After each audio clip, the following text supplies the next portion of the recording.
السلام علیکم ورحمۃ اللہ وبرکاتہ۔ اللہ تعالیٰ ایک ہے، وہی عبادت کے لائق ہے اور اس کا کوئی شریک نہیں، اور حضرت محمد صلی اللہ علیہ وآلہ وسلم اللہ کے آخری نبی ہیں۔ اپنی عبادات کو اللہ کے لیے خالص کریں۔ قرآن کریم کی سورہ المائدہ آیت نمبر 6 میں اللہ تعالیٰ فرماتے ہیں، مومنو، جب تم نماز پڑھنے کا قصد کیا کرو تو تم منہ اور کونیوں تک ہاتھ دھو لیا کرو اور سر کا مسح کر لیا کرو اور ٹخنوں تک پاؤں دھو لیا کرو۔ نماز کے لیے وضو بہت اہم ہے۔ اگر وضو نہ ہوگا تو نماز نہیں ہوگی۔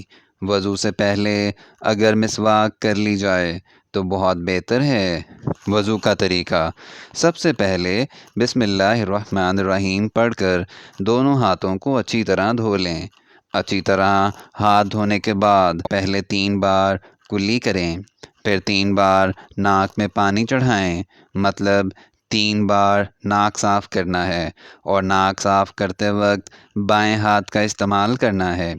پھر 3 بار منہ دھوئیں اور منہ دھوتے وقت خیال رکھیں کہ سر کی پیشانی سے لے کر تھوڑی کے نیچے تک اور کان کی لو سے لے کر دوسرے کان کی لو تک کوئی جگہ خشک نہ رہے، اور اگر داڑھی ہو تو اس میں خلال کریں۔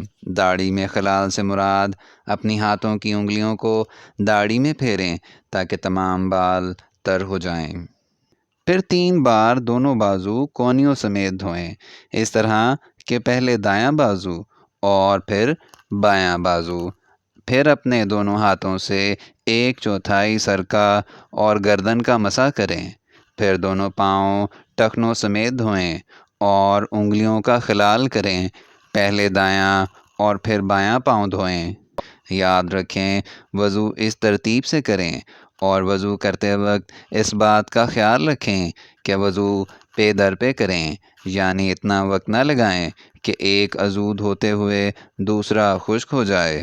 یاد رہے، قرآن کریم میں اللہ تعالیٰ نے فرمایا کہ نماز کے لیے وضو کریں، اور آپ صلی اللہ علیہ وآلہ وسلم نے فرمایا کہ وضو کے طریقے کے مطابق سارے اعضاء کو 3 مرتبہ دہرایا جائے تو ہی وضو ہوگا، اور نبی وہی بات بیان کرتے ہیں جو اللہ تعالیٰ نے فرمائی ہوتی ہے، اور نبی اپنے سے کوئی بھی بات خود سے بیان نہیں کرتے۔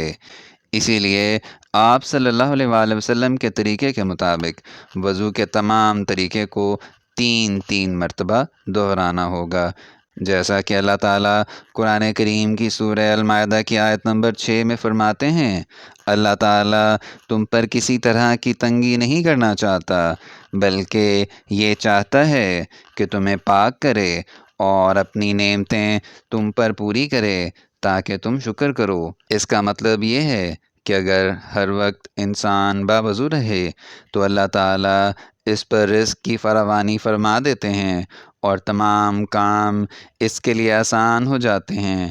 اللہ تعالیٰ سے دعا ہے کہ اللہ تعالیٰ آپ کو دنیا کی اور آخرت کی کامیابیاں عطا فرمائے۔ آمین۔